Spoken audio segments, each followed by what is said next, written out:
வணக்கம் உறவுகளே.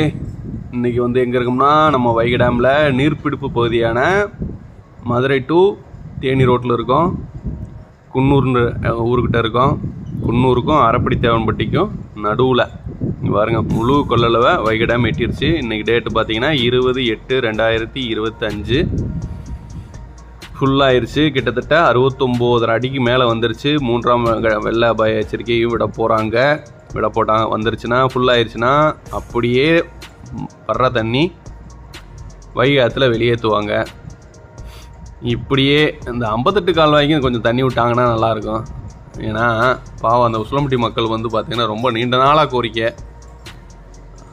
அவங்களுக்கு திறந்து விட்டாங்கன்னா அவங்க இதுக்கு கேட்கல, விவசாயத்துக்கு கேட்கல, நிலத்தடி நீருக்காக கேட்குறாங்க.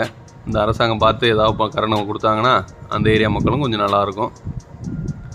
நம்ம வைகை டேம் பார்த்திங்கன்னா கிட்டத்தட்ட 10 மைல் தூரம் லென்த்து பரவி இருக்குது. அங்கே கீழே வைகை டேம் அந்த ஊரில் இருந்து இங்கே குன்னூர் வரைக்கும் கிட்டத்தட்ட 10 மைல் கொஞ்சம் ஃப்ளாட்டாக இருக்கும். ஆனால் 71 அடி கொள்ளளவு இங்கே வரைக்கும் வந்துடும். நம்ம 69 அடியை தாண்டிடுச்சுன்னா இங்கே வரும். ஃபுல்லாக நிற்கிது பாருங்கள், ரோட்டு வரைக்கும் வந்துருச்சு. ஃபுல்லாக நிற்கிது. இதில் மீன் பிடிக்கிற மக்கள் போய் மீன் பிடிச்சிட்டு தான் இருக்காங்க. பார்க்கவே பிரமிப்பாக இருந்துச்சு. ஏன்னா இது எப்போயாவது ஒரு நேரங்களில் தான் நடக்குது. போன வருஷம் அது நடக்கலை, இந்த வருஷம் அது நடந்திருக்கு. அப்படியே நம்மளும் பார்த்துட்டு கொஞ்சம் நேரம் நின்று ரசிச்சுட்டு அப்படியே கிளம்புவோம்.